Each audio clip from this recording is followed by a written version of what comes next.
साहब सवाल का जवाब अभी भी नहीं मिला। भिवंडी MIM भिवंडी लोकसभा कितने वोटों से लीड कर रही है? इंशाल्लाह भारी मतों से जीतेगी। जिस तरह औरंगाबाद में 2019 में जब चुनाव हो रहा था तो इसी तरह आवाम के बीच में जो भागड़ बिल्ले दलाल है ये बात करते आ रहे थे कि मजलिस इत्तेहादुल मुस्लिमीन जो है वोट काटने के लिए आई है। हम ये देखते हैं कि पिछले 75 साल में मुसलमानों के साथ जहाँ भी नाइंसाफी होती है सोकल सेकुलर पार्टी खामोश रहती है। सिर्फ और सिर्फ मजलिस इत्तेहादुल मुस्लिमीन काम कर रही है, ना सिर्फ बात कर रही है।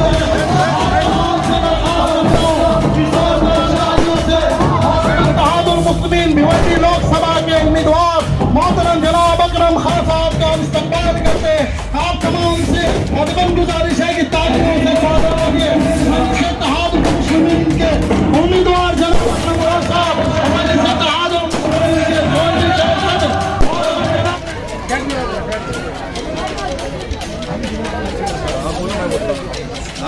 तीस तारीख के दिन मजलिस इत्तेहाद अकरम खान साहब को कामयाब करिए। यहाँ पर अगर कोई ताकत है हमारे बीच में तो वो हम इंडिविजुअल नहीं हैं, वो मजलिस इत्तेहादुल मुस्लिमीन के सदर मोहतरम जनाब बैरिस्टर असदुद्दीन।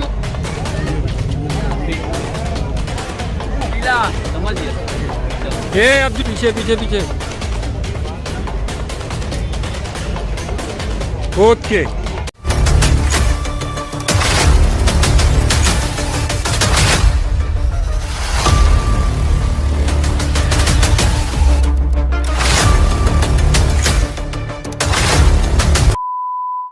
दादा भाई क्या कहेंगे, आज गौसिया मस्जिद इलाके में क्या प्रोग्राम रखा गया था इसके बारे में? देखिए, कुलीन मजलिस इत्तेहादुल मुस्लिमीन के भिवंडी लोकसभा उम्मीदवार आदरणीय अकरम खान साहब के लिए मजलिस इत्तेहादुल मुस्लिमीन भिवंडी शहर जिला वार्ड क्रमांक 12 के सदर मोहतरम जुनैद अंसारी और इस इलाके के हमारे मजलिस के अहम जिम्मेदार आदरणीय कलीम अंसारी साहब ने संयुक्त रूप में इस इलाके में चौक सभा रखी थी। ये चौक सभा के माध्यम से हम यहाँ जनता से संवाद कर रहे थे। हमने जनता को संवाद करते हुए अपील की है कि कुलीन मजलिस इत्तेहादुल मुस्लिमीन को मौका दे। जिस तरह so called secular political party ने न सिर्फ टिकट से मुसलमानों को महरूम किया, बल्कि हम ये देखते हैं कि पिछले 75 साल में मुसलमानों के साथ जहाँ भी नाइंसाफी होती है ये सो कॉल्ड सेकुलर पार्टी खामोश रहती है। सिर्फ और सिर्फ मजलिस इत्तेहादुल मुस्लिमीन काम कर रही है, न सिर्फ बात कर रही है, बल्कि आप ये देखिए तालीम और आरोग्य के मैदान में मजलिस इत्तेहादुल मुस्लिमीन ने रियासत तेलंगाना में, खासतौर पे हैदराबाद में और रियासत महाराष्ट्र में, औरंगाबाद में कितना जबरदस्त काम किया है। तो मजलिस इत्तेहादुल मुस्लिमीन को मौका मिलना चाहिए। काफी अच्छा प्रतिसाद मिला है। मैं यहाँ की आवाम का खासतौर पे कलीम अंसारी साहब को शुक्रिया अदा करता हूँ। जनाब भाई, जिस तरह से लोकसभा में आप 6 विधानसभा भिवंडी शहर को मिला के कुल 6 विधानसभाओं में आप घूमगे, इस तरह का लोगों से जो है समर्थन मिल रहा है, थोड़ा इसके बारे में? देखिए, अल्हम्दुलिल्लाह काफी अच्छा प्रतिसाद है। लोगों के बीच में से एक बात कहने को आ रही है कि लोग अभी सियासी तौर पर समझदार हो चुके हैं। वो देख रहे हैं कि बालिया मामा जो कि बीजेपी से टिकट मांग रहे थे, नीलेश सांबरे जो बीजेपी से टिकट मांग रहे थे, अब वो अपक्ष या सेकुलर पॉलिटिकल प्लेटफॉर्म से हमसे वोट मांग रहे हैं। क्या संतोष शेट्टी की तरह भारतीय जनता पार्टी से कांग्रेस निकल कर कांग्रेस में आकर वोट हासिल करके मुसलमानों का वापस बालिया मामा भी संतोष शेट्टी की तरह बीजेपी में तो नहीं जाएंगे? तो ये जनता का सवाल है। उनको कोई उम्मीद नहीं है उनसे जिन्होंने भिवंडी शहर को बेच खाया है।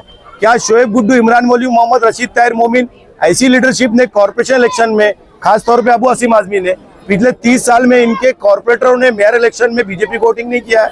ये भी जनता देख रही है, जनता ऑब्जर्व कर रही है। मजलिस इत्तेहादुल मुस्लिमीन पूरी ताकत के साथ चुनाव लड़ेगी और इंशाल्लाह जीतेगी। शादाब भाई, अगर MIM अगर भिवंडी लोकसभा जीतती है तो आपकी पहली प्राथमिकता क्या होगी, किस काम को जो है आप करेंगे? देखिए, मजलिस इत्तेहादुल मुस्लिमीन अगर भिवंडी लोकसभा चुनाव जीतती है तो हमारी पहली प्राथमिकता ये होगी कि टोरेंट पावर को लिमिटेड कंपनी जिसकी प्रताड़ना न सिर्फ शहर के बल्कि ग्रामीणों की तरफ से भी आवाज आ रही है कि जो हमारी बात करेगा, हमारे लिए काम करेगा, हम उसको वोट डालेंगे। मजलिस इत्तेहादुल मुस्लिमीन सबसे पहले टोरेंट पावर लिमिटेड कंपनी का खात्मा करेगी, क्योंकि हम ये देखते हैं कि RSS की शक्ल में हमारे शहर में आई है। पावरलूम इंडस्ट्री, पर्ल इंडस्ट्री, मतलब मोती उद्योग खत्म होता जा रहा है। लोग जो है यहाँ से कंपनियों में काम करने जा रहे हैं। यहाँ पर खुद रोजगार था, पावर इंडस्ट्री एक मैनचेस्टर माना जाता था, पूरे देश से लोग यहाँ काम करने आते थे। अब यहाँ के लोग काम करने के लिए पड़गा, तलोजा कहाँ जा रहे हैं, ये कितने शर्म की बात है। तो इसको खात्मा करना जरूरी है। साथ ही भिवंडी शहर में शिक्षा और आरोग्य के मैदान में भी मजलिस इत्तेहादुल मुस्लिमीन पूरी अच्छी तरह से नुमाइंदगी करके काम करेगी। एक आखिरी सवाल, एक सदा भाई, एक आखिरी सवाल, MIM भिवंडी लोकसभा में कितने वोटों से लीड कर रही है? देखिए, ये लड़ाई पहले त्रिकोणी थी, अब ये चौकोनी हो गई। त्रिकोणी लड़ाई में मुसलमान कंफ्यूज था, अब मुसलमान का एक हदफ सामने नजर आ रहा है। मुसलमान को दिख रहा है कि जो हमारी पिछले 10 साल से लगातार नुमाइंदगी करता आया, ऐसा दिख के आ रहा है।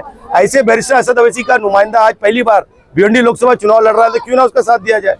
हम ये आपके चैनल के माध्यम से बाला मामा और सामने से कहना चाहेंगे कि अगर आप सेकुलर हो तो आप पहले क्लियर करो कि बाबरी मस्जिद की शहादत सही थी या गलत थी। अगर आप सेकुलर हो तो आप ये खुल के बोलो, क्योंकि चीफ जस्टिस ऑफ इंडिया ने जब ये फैसला किया कि बाबरी मस्जिद की शहादत गलत थी, सुप्रीम कोर्ट ने कहा कि बाबरी मस्जिद को तोड़ना सरासर गलत था, क्रिमिनल ऑफेंस था। तो अगर आप सेकुलर हो, बालिया मामा, नीलेश सामरे, अगर आप सेकुलर हो तो आप ये बोलो कि बाबरी मस्जिद के तोड़ने का फैसला गलत था। शिवसेना पार्टी ने जो जुल्म किया था, शिवसेना पार्टी ने जो अल्फाज अदा किया था कि बाबरी मस्जिद की शहादत में मेरा हाथ नहीं तो पैर था, तो ऐसी शिवसेना पार्टी से अपना जो हदफ है वो बदले। मजलिस इत्तेहादुल मुस्लिमीन आपका साथ देने को तैयार है। मैं सदर बैरिस्टर असद अवैसी साहब से बात करूंगा कि नहीं, ये बंदा सेकुलर है। आप ये बात कहे कि आपके शरद पवार से पहले तो माफी मंगवाए कि भिवंडी शहर में तो क्वार्टर गेट पे जो सानिया हुआ था, मुसलमानों के साथ नाइंसाफी हुई थी, किस यकीन के साथ आप राष्ट्रवादी कांग्रेस पार्टी से चुनाव लड़ रहे हैं?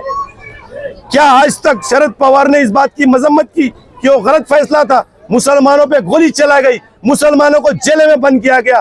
तो शरद पवार ने जो जुल्म किया, अगर आप सेकुलर है बाला मामा, तो आप कहें कि शरद पवार ने गलती की थी, मैं इस बात की मजम्मत करता हूं। अगर आप सेकुलर है तो आपको बोलना चाहिए। मजलिस इत्तेहादुल मुस्लिमीन अगर किसी हिंदू भाई के साथ गलत होता है तो मेरे सदर बैरिस्टर असद अवैसी साहब बोलते हैं, किसी दलित भाई, किसी पिछड़ समाज के साथ अगर नाइंसाफी होती है, मेरे सदर बोलते हैं।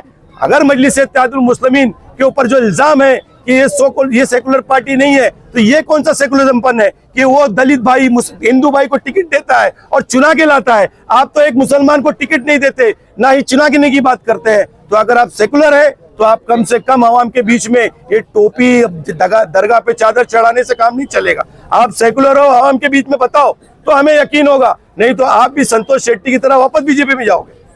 साहब, सवाल का जवाब अभी भी नहीं मिला। MIM भिवंडी लोकसभा कितने वोटों से लीड कर रही है, आपने बताइए। इंशाल्लाह भारी मतों से जीतेगी। जिस तरह औरंगाबाद में 2019 में जब चुनाव हो रहा था, तो इसी तरह आवाम के बीच में जो भागड़ बिल्ले दलाल है ये बात करते आ रहे थे कि मजलिस इत्तेहादुल मुस्लिमीन जो है वोट काटने के लिए आई है, लेकिन वहाँ के दानिश्वर मुसलमानों ने ये सोचा जीते चाहे हारे हमारी बात तो यही कर रहा है। तो उन्होंने एक तरफा जब वोटिंग किया तो दलित और दूसरे पिछड़े समाज ने खासदार इम्तियाज जलील को खासदार बनाया। तो क्यों नहीं भिवंडी शहर में ये चीज हो सकती है? क्यों हम नाउमीदी की बात करते हैं? तो ये नाउमीदी की बात इसलिए करते हैं कि हमारे बीच में नाउमीदी की बात डाली जाती है कि हम तो जीत ही नहीं सकते, मुसलमान तो जीत ही नहीं सकता। तो मुसलमान सिर्फ पैसे वाला होना, बड़े बड़े बंगले वाला होना, बड़ी बड़ी गाड़ियों में घूमना, तो वो दलाली करना काम जो है ना अकरम खान का है, ना शादाब उस्मानी का है, ना मजलिस इत्तेहादुल मुस्लिमीन का है।